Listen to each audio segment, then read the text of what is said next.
Olá, o JR Entrevista começa agora e com a gente hoje o presidente da Embratur, Gilson Machado. Recentemente, a Embratur se tornou Agência Brasileira de Promoção Internacional do Turismo. E a gente começa a nossa conversa aqui com o presidente da Embratur, tentando entender exatamente quais são as alterações. Muito obrigado pela sua presença aqui com a gente, presidente. O que muda com a Embratur virando uma agência de desenvolvimento? Bom, a Embratur virando uma agência, teoricamente, nós ganharíamos bem mais flexibilidade para contratar, para destratar. E sempre foi um anseio, um sonho de todo o trade turístico que a Embratur ficasse no mesmo molde da Apex, no mesmo modo do Sebrae, com uma empresa do Sistema S. Mas a gente vê que, infelizmente, a gente não conseguiu alcançar 100% da expectativa. Porque o ideal seria que a Embratur gastasse apenas 80% na atividade fim, né, na publicidade, e 20% na atividade meio, como saiu originalmente da Presidência da República. Mas, infelizmente, a gente não conseguiu almejar isso. Então, hoje, a Embratur é obrigada a gastar ainda em torno de 80% na atividade meio, com contratação de agências aqui, sem poder contratar direto no exterior. E durante a pandemia a gente não vai poder fazer nenhuma ação no exterior. Infelizmente, a gente não conseguiu tirar a palavra exclusividade durante a pandemia, que o ideal seria que a Embratur pudesse também ajudar o Brasil durante a pandemia. Mas não, nós tiramos toda a função da Embratur no exterior. Então, você sabe que o turista americano, canadense, o europeu, ele se programa pelo menos com um ano antes, 6 meses antes, e hoje a Embratur não pode fazer nenhuma ação no exterior. Apesar de ser uma agência internacional de promoção do turismo, estamos hoje amarrados, estamos lutando para poder tentar fazer ações no exterior, porque todo mundo já está se programando, o turismo internacional já está voltando a operar, os aeroportos agora, a Anvisa liberou a partir de 1º de agosto, junto com o Ministério da Infraestrutura, junto com o Ministério da Casa Civil, a Casa Civil da Presidência da República, enfim. E a gente está de mãos amarradas, sem poder fazer nada. Mas estamos lutando para isso, mas já temos a nossa autonomia. Isso já é uma grande conquista, um grande passo. Bom, a Organização Mundial do Turismo estima em 97% a queda das atividades do setor durante a pandemia. O senhor está falando em pandemia, eu queria saber do seguinte, do senhor, seria eficaz, nesse momento, uma ação para atrair turistas, ou seria, com os números ainda muito altos da Covid-19 no Brasil, seria gastar o esforço na hora errada? O ideal seria esperar para mais um pouco lá na frente? Olha, é claro que a gente tem que focar hoje no turismo de curta e média distância, até porque a malha aérea está muito comprometida. E o Brasil ele tem um diferencial dos outros países. Nós temos um turismo interno muito forte, em torno de 100 milhões de pessoas viajam dentro do país da gente. Então, nosso foco hoje vai ser isso, o turismo de curta e média distância. Mas por causa disso, nós não podemos perder o que nós vínhamos fazendo. Nós temos que continuar buscando os mercados, temos que continuar buscando o turista internacional. Por quê? Porque o Brasil é um gigante adormecido no turismo. É inconcebível o México receber 35 milhões de turistas por ano e o Brasil receber apenas 6 milhões de turistas internacionais. Esse governo já fez coisas que foi divisor de águas. Por exemplo, quantos bilhões o Brasil não já perdeu por uma questão ideológica de exigir visto para americano, canadense, japonês e australiano? O México, o Caribe não fez isso. E o turista ficou no Caribe. Então, quando a gente abriu o visto para o estrangeiro, que muita gente, inclusive do próprio Ministério das Relações Exteriores, que algumas pessoas foram realmente contra devido à reciprocidade que eles achavam que devia ter. Há uma questão diplomática aí, né, presidente? Tem uma questão diplomática. Mas veja bem, por que o Caribe não existe reciprocidade? Porque a gente sabe que o americano quer vir para o Brasil, ele não quer vir para ficar trabalhador ilegal no Brasil. É diferente do que o brasileiro quer ir para os Estados Unidos, em sua grande maioria. A gente sabe disso, né? Querer fazer um negócio diferente não é, entendeu? Não é coerente. E quantos bilhões? E agora que a gente abriu, a gente já vê o número, o incremento, por exemplo, dezembro de 2018 e dezembro de 2019, já tivemos um incremento em torno de 25% a mais do número de turistas. E nós estávamos no caminho certo. Eu vou lhe dar um dado, com exceção da Argentina, que hoje está tributando um turista argentino para vir para o Brasil em 30%, Então, isso foi uma tragédia. Ele está fazendo o possível para que o argentino não saia de dentro. E a Argentina é o nosso maior fluxo de turista internacional. Tínhamos em torno de 2,5 milhões de turistas por ano para o Brasil. Com exceção da Argentina, todos os outros países tivemos um incremento em torno de 4% a 25% a mais de turistas em 2019.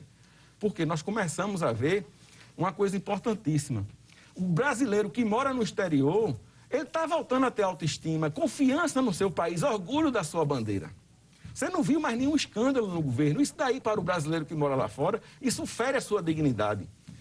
Então, a gente vê isso daí, a gente está recuperando devagarzinho. Não adianta a Embratur ter, vamos dizer, 100 milhões de dólares para investir, se eu tiver 11 milhões de brasileiros que viajam ao mundo falando mal do Brasil.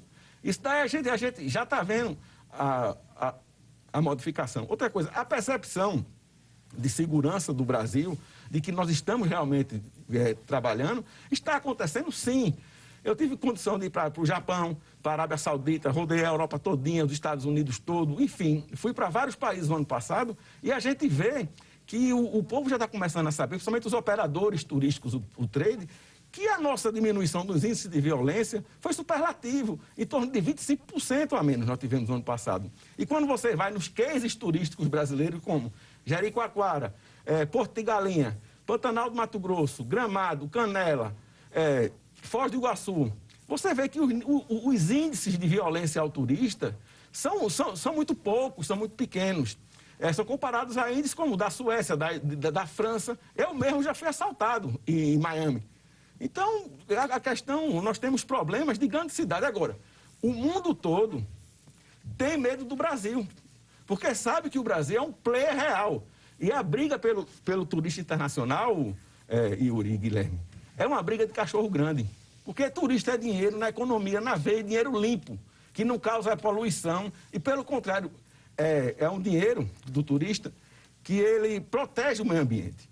O ambiente, que é nosso maior patrimônio, nosso meio ambiente preservado, o turista só volta se encontrar praia sem lixo, se encontrar praia com peixe, se chegar no Pantanal para tirar uma foto de pássaros e encontrar o pássaro vivo, encontrar a sucuri, a onça, for fazer uma pescaria, né, num barco-hotel, no Rio Negro, por exemplo, lá em São Gabriel da Cachoeira, e encontrar o tucunaré em abundância, o boto cor-de-rosa. Se não tiver isso, tem um negócio hoje chamado motor de reserva de hospedagem.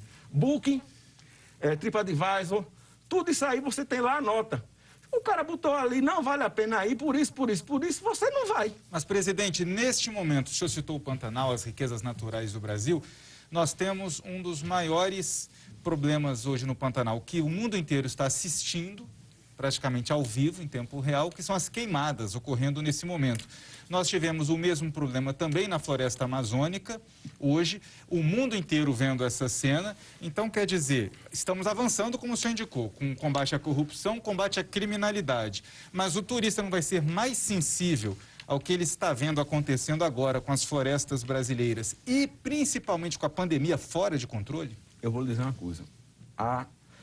Nós temos problemas de focos de incêndio, sim, que nós temos todo ano isso. Principalmente em região pré-amazônica, em região de cerrado, né? Principalmente também depois que nós começamos a usar o capim andropórgon. Se vocês verem a incidência antes de ter capim andropórgon, é muito maior hoje em dia, porque ele é um capim que seca, e quando chega nessa época do ano, ele pega fogo espontaneamente com a pouca umidade e com o excesso de sol. E o cerrado mesmo, a cada 5 anos é cíclico, ele mesmo pega fogo. Então, já é um manejo do próprio cerrado. Ele mesmo se protege contra isso daí. Agora, você não viu ninguém falar do incêndio na Austrália. A grande mídia no mundo, que morreram várias pessoas, você não vê isso daí. Agora, quando é no Brasil, o mundo foca. Né? Eu tive a oportunidade, no ano passado, graças a Deus, em Gotemburgo, na Suécia, na maior feira de ecoturismo do mundo. E estavam lá todas as ONGs, estavam lá todos os players de ecoturismo, e o pessoal pensava que o Brasil tinha pegado fogo. E a gente sabe que o ano passado tivemos menos fogo na Amazônia do que em 2018. E quem está dizendo isso não é Gilson Neto, não é o governo brasileiro, o governo do presidente Bolsonaro, não. Quem está dizendo isso é a NASA, com imagem de satélite. E graças a Deus, eu tive a oportunidade de dar a palestra magma depois do ministro de Turismo da Suécia, e eu mostrei lá que, infelizmente, tivemos um problema. Por quê? Porque o senhor Macron, o presidente da França, pegou uma foto que não era no Brasil, de 2011, de 2003, perdão, na qual o fotógrafo tinha morrido em 2011 e postou como sendo no Brasil. E botou, "Our house is burning", a nossa casa está em fogo. A Amazônia, que é o pulmão do mundo, outra coisa, todo mundo sabe que a Amazônia não é o pulmão do mundo. O pulmão do mundo são as algas marinhas, as microalgas. A Amazônia, praticamente todo o oxigênio que ela fabrica, que ela produz, ela neutraliza, como que a árvore, ela produz e ela mesmo neutraliza o oxigênio. Né? Então a gente sabe... Presidente, desculpa, só para a gente avançar nesse ponto, o senhor está mencionando que uma campanha internacional, quase que uma campanha difamatória contra o Brasil em relação a queimadas. Temos a pandemia, que é um dado forte, o número de mortes é bastante alto no Brasil. E antes disso tudo, a gente teve a questão do derramamento de óleo nas praias no litoral brasileiro. Quanto tempo o senhor acha que precisaria de campanha ou de esforço, por exemplo, da Embratur, para conseguir reverter, se é possível reverter essa imagem internacional? O levantamento do óleo, vamos por etapa, o levantamento do óleo, eu fui em todas as praias que tiveram o levantamento do óleo. O óleo que foi derramado, nós tivemos uma sorte, porque ele foi um óleo mais grosso, ele não percola o solo. Então, todo o óleo que foi derramado, que veio do navio, que dizem, não é que veio, foi o óleo que veio... Não se sabe ainda, não se sabe ainda, mas dizem que veio de um país aqui da América do Sul, não é? Então, todo esse óleo foi retirado, não tem, depois de 30 dias do rearmamento, não tinha mais em nenhuma praia. Eu mergulhei em Recife, mergulhei em Alagoas, mergulhei em Sergipe, eu mergulhei no Nordeste todo, inclusive não só na parte dos corais, mas também na parte do talude, a 20, 25 metros de profundidade, onde muitas pessoas diziam que tinha imensas quantidades de óleo e a gente não achou nada. Então, não é um episódio, foi um episódio na época já superado. Tanto que no feriado de 15 de novembro, ano passado, nós tivemos a maior ocupação da história dos hotéis do Nordeste.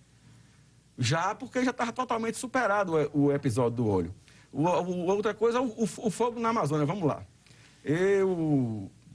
O mundo todo vê o Brasil como o maior player de ecoturismo no mundo. Nenhum país se compara ao nosso.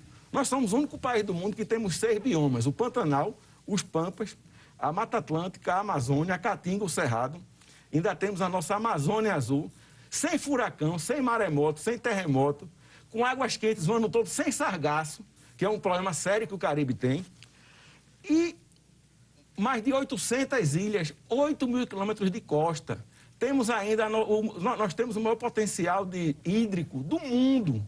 Nenhum país tem a quantidade de rios e lagos, nenhum país tem a ictiofauna que o Brasil tem, a quantidade, a variedade de peixes de água doce, de peixes de água salgada também. Enfim, então o mundo todo vê com preocupação. E hoje eu queria dar um dado aos senhores aqui.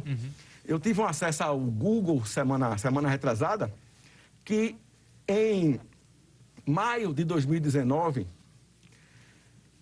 Quando você colocava a palavra turismo no Booking, férias, etc., apenas 10% era para turismo de natureza, em 2019.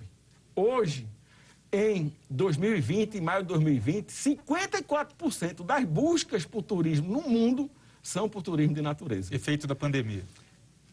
Segundo a OMS, que não é porque são 16 agências que a ONU tem, a OMT, uma delas é a OMS, que é a de saúde, e a OMT do turismo. O Brasil é o país que tem o maior potencial do mundo, pós-pandemia, para o turismo. Por quê? Porque nós temos, por vocação, que Deus nos deu, que é o turismo de natureza. Ok. E você pode assistir ao JR Entrevista na Record News às 10h30 da noite, no portal R7, no Play Plus, no Jornal da Record, no JR 24 horas à meia-noite e meia e também nas nossas redes sociais. Presidente, com tudo isso que o senhor falou, então a gente pode dizer assim que existe supostamente, pelo menos, uma sabotagem internacional ao desenvolvimento do turismo no Brasil. E o que fazer? Olha, eu digo uma coisa, o que fazer? Trabalhar, trabalhar e trabalhar. Pegamos o Embratur sem receita, no ano passado, em maio, que a gente não tinha dinheiro no final do mês nem para pagar as contas. Conseguimos rever os contratos, economizamos, ainda conseguimos ir para 8 feiras, ganhamos a feira mais importante do mundo, que é a WTM de Londres. Pela primeira vez na história, nós ganhamos essa feira, que é a Copa do Mundo do Turismo.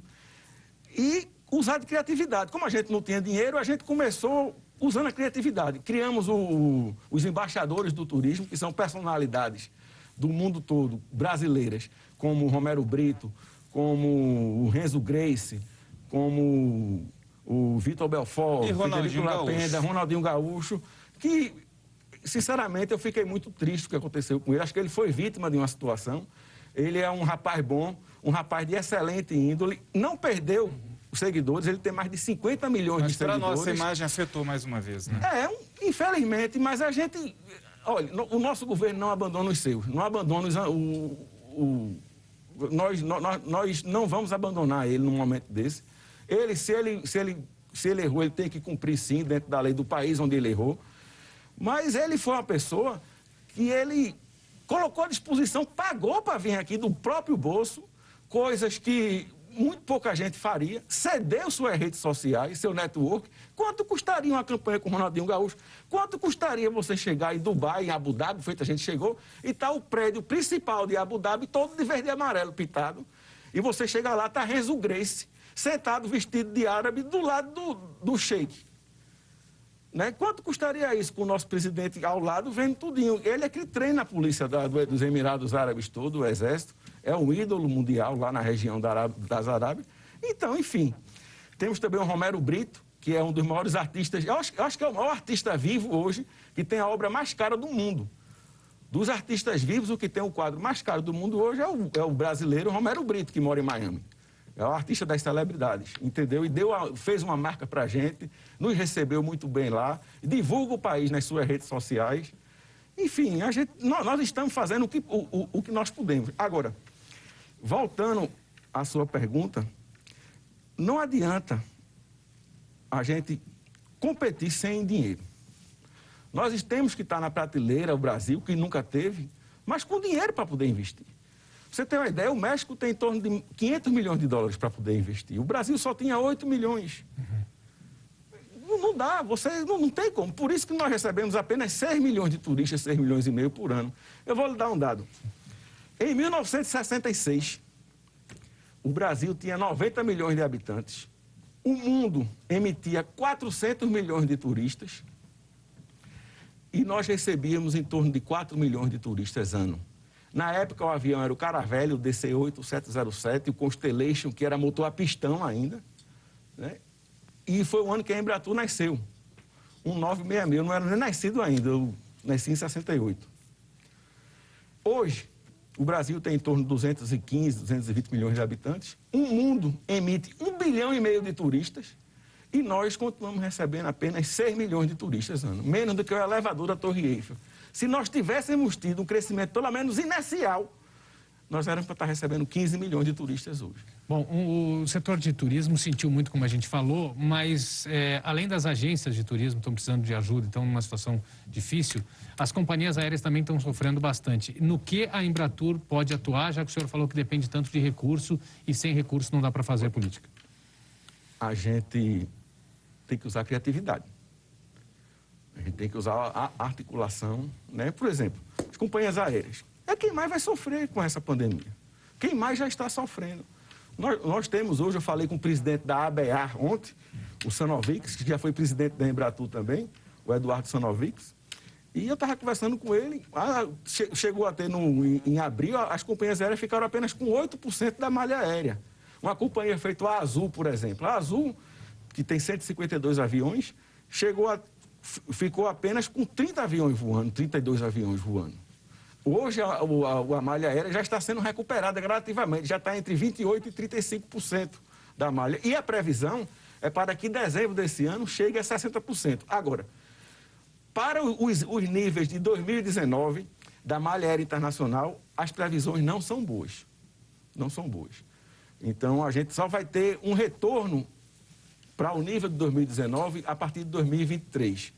Segundo a IATA, os grandes estudiosos, né? O mercado internacional. E, infelizmente, a passagem vai subir de preço. Infelizmente. Bom, presidente, a gente vai fazer um intervalo. JR Entrevista, para um pouquinho agora, faz o intervalo e na volta, o que fazer para colocar o Brasil no ranking dos mais visitados do mundo? A gente responde na volta. O JR Entrevista está de volta e hoje aqui com a gente o presidente da Embratur, Gilson Machado. Presidente, a gente falava, né, no encerramento do primeiro bloco da situação das companhias aéreas. Elas foram as primeiras a sofrer o impacto e vão ser, sem dúvida, as últimas a se recuperarem. E essa recuperação, aquela volta à normalidade diante da pandemia, não vem tão cedo. Não. Outra coisa, Yuri, eu queria dizer a preocupação do presidente Bolsonaro com o setor aéreo e com o turismo. Né? Nós abrimos, todo mundo sabe que o Brasil abriu para 100% de capital estrangeiro, para que as companhias aéreas do mundo tivessem companhias regionais, companhias nacionais brasileiras. Eu lhe pergunto, quantas vieram? Ninguém quis vir para o Brasil. Porque o Brasil não é um ambiente como é mesmo? Que não é um ambiente amigável para a companhia aérea, para o empresário do setor aéreo. A gente vê, o Brasil é o país que tem proporcionalmente a passagem mais cara do mundo. Eu quis levar meu filho para conhecer São Gabriel da Cachoeira. É um lugar belíssimo que eu fiz um orçamento para chegar em São Gabriel, só de passagem, por pessoa, eu ia gastar quase R$9.000, saindo de Recife para São Gabriel da Cachoeira. Com esse preço eu vou para a Austrália. É caro voar dentro do Brasil.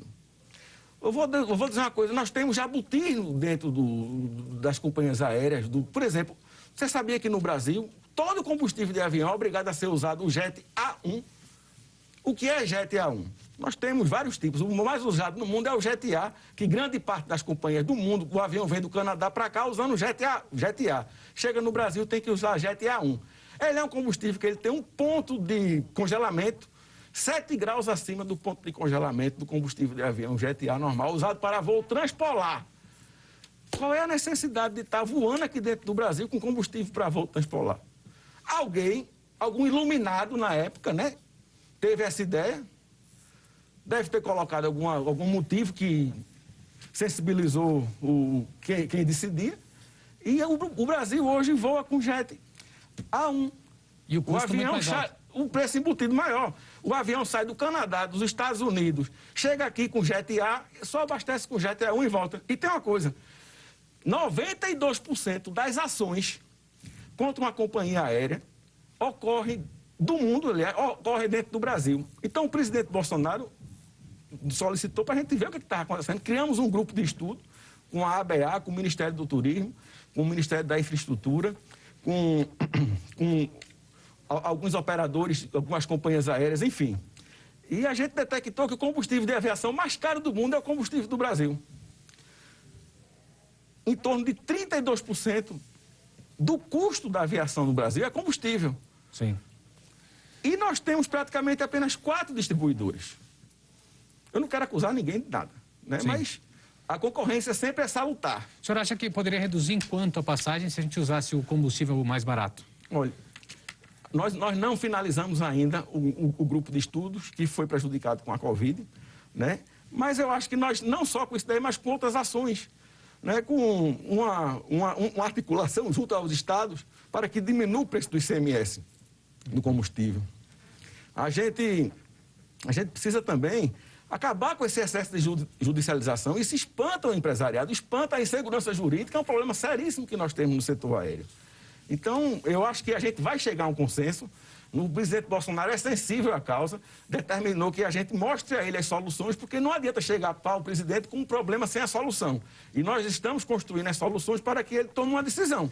O que é que deve ser feito? Esse grupo de estudos é aquele chamado grupo que está considerando construir um pacote, um socorro às companhias aéreas com uma série de projetos de lei para desburocratizarem e facilitarem essa situação, correto? Também. Agora, como que fica a situação daquele pequeno dono de pousada, a pessoa que tem uma agência de turismo, aquela pessoa que tem 4, 5 carros de uma pequena cidade que aluga para os turistas, que também foi impactado e muitos deles têm reclamado que não estão tendo acesso ao crédito nesse momento de pandemia? Bom, o nosso governo, ele tomou várias medidas para proteger o emprego no turismo. Porque o maior capital que uma pequena empresa, média ou grande empresa tem é o capital humano, que não é fácil você montar uma equipe. Então, nós fizemos várias MPs, uma delas garantindo fluxo de caixa, que você poderia honrar as reservas que já tivessem sido feitas e depositadas após o período da pandemia, ou então você poderia devolver o dinheiro após 12 meses. Outra coisa foi a OMP 963, se não me fala a memória do número, mas é um que libera, através do Ministério do Turismo, do Fungetur, 5 bilhões de reais para que os empresários do pequeno guia turístico até o grande operador de resort, de parque temático, e que pode ter um empréstimo entre 5 mil e 7 mil reais. Agora, os empresários têm que fazer sua parte, tem que estar com suas licenças em dia, principalmente ambientais, tem que estar com o cadastro no cadastro atualizado, que você consegue isso daí em 10 minutos na internet, entrando no site do Ministério do Turismo. E tem que estar com o projeto. Não adianta chegar no banco, que esse dinheiro vai chegar no banco sim, vão chegar em 17 instituições, nas mais importantes, feito o Banco do Nordeste, Banco do Brasil, Caixa, etc. Agora tem que estar com o projeto. O projeto tem que ser analisado com a viabilidade. E agora, até hoje, graças a Deus, com o que nós fizemos, nós tivemos pouco desemprego com relação a outros países. Tem países que chegou em torno de 60% a 70% do desemprego. Nós estamos apenas em torno de 20% a 22%, de acordo com a ABIH, o índice de desemprego no turismo. Presidente, quando o senhor fala em ser criativo, hoje em dia não tem como a gente falar numa solução criativa que não envolva o digital. O que a Embratur pode fazer nesse meio digital para ampliar e até reverter alguns preconceitos contra o Brasil, por exemplo, em relação à violência? Olha, influenciadores digitais. Nada melhor do que as redes sociais hoje. E conectividade nos locais que interessam, nos parques. Não adianta você levar o influenciador digital se ele não puder digitar no stories dele. Uhum. Então, você tem que ter conectividade no local do turismo, tem que ter a internet boa, de qualidade, e você tem que estar sempre produzindo matéria, você tem que estar em acordo, não adianta apenas com a parte, com a mídia online. Você tem que trabalhar também com a mídia offline. É importantíssima a rede de televisão do mundo todo. É importantíssimo os jornais especializados, as revistas especializadas, e todos esses daí têm a sua parte digital também, a sua parte online. Quando você fizer, você tem que ancorar não apenas a mídia offline desses veículos, mas a mídia online também, para que se perpetue na história o que está escrito quando você fizer alguma busca. Agora, tem várias coisas que a gente pode fazer. A gente pode fazer uma websérie, por exemplo, digital. Você pode fazer vamos dizer, uma campanha com prêmios digital. Você pode fazer, tem várias coisas que podem ser feitas. Mas, presidente, para incentivar que o turista estrangeiro visite o país e que o brasileiro, né, também viaje mais pelo país, o senhor já disse que a gente precisa ter mais dinheiro investido nas campanhas. O que fazer para esse dinheiro vir além dessas outras iniciativas? Olha, esse dinheiro tem que vir, tem que ser renegociado com o Congresso. É orçamento. Orçamento, tem que ter orçamento, entendeu? Sem orçamento, a gente não vai para canto nenhum. E o que é ser brasileiro hoje? A gente mora num lugar onde o mundo sonha em tirar férias. O mundo todo já conhece Paris, o mundo todo já conhece o Caribe, o mundo todo já conhece Nova York. E o mundo todo sonha em vir conhecer a fauna, a flora e os recursos naturais do Brasil. Isso daí é que nós estamos trabalhando agora. No primeiro momento, é o turismo de curta e média distância. O que é ser brasileiro? Ser brasileiro é estar sempre ao lado de um destino incrível. Quem está aqui em Brasília hoje, se ele quiser, num raio de 200 quilômetros, ele tem gastronomia, ele tem história, ele tem a capital de um governo mais bonita do mundo, que isso aqui é uma obra de arte. Ele tem business, turismo de negócio, e ele tem ecoturismo, turismo de natureza. Qual é o país que pode oferecer isso? Nenhum país pode oferecer o que a gente pode. E, além do que, a gente tem, eu volto a dizer, temos um mercado interno que está salvando os empregos. Os países da Europa não têm esse mercado interno, eles dependem exclusivamente do mercado externo. Obrigado, presidente. A gente vai fazer mais uma pequena pausa. E no próximo bloco, um pouco da história do presidente da Embratur. Não sai daí. Estamos de volta. O nosso convidado de hoje é o presidente da Embratur, Gilson Machado, que, além de presidente da Embratur, ou antes de presidente da Embratur, e dedicado ao turismo, dedicado à música. Que paixão é essa, presidente? Não é apenas paixão, é minha vida, é minha alma. Eu estou presidente da Embratur, mas eu sou sanfoneiro, músico nordestino, com o maior orgulho do mundo. Isso ninguém tira de mim. E eu vim de baixo. Eu posso dizer que tem uma das bandas mais famosas de forró do Nordeste. Você botar no Spotify, você vai ver que tem mais de 50 horas de música da gente. Tem mais de 200 músicas nossas, inclusive a maioria de minha composição no Spotify. Já fizemos mais de 3.000 apresentações desde 94. Já cantei com Zé Ramalho, com Dominguinhos, com Amelinha, enfim, com grande parte dos grandes nomes do MPB nordestino. E estou na música porque gosto. Tudo quem me deu foi a música. Eu sou médico veterinário de formação, me formei em 1994 e entrei no ramo da música. Andando no começo de Kombi, tocando em circo. Eu vim de baixo, vim do circo. Toquei em circo, andava com 2 caixas de som numa Kombi. Já fui para show que não tinha ninguém. Já toquei em estádio com 50 mil pessoas. Então, já toquei aqui em Brasília, numa casa de show que tinha aqui antigamente, chamada Pistão Parque Sul. Botei 32 mil pagantes aqui em Brasília em 1999. O senhor também é um dos principais frequentadores mais assíduos das lives do presidente Jair Bolsonaro. Em uma delas, o senhor foi com a sanfona em junho, mas acabou que o resultado gerou muitas críticas, porque estávamos ali em meio a uma subida do número de casos da Covid.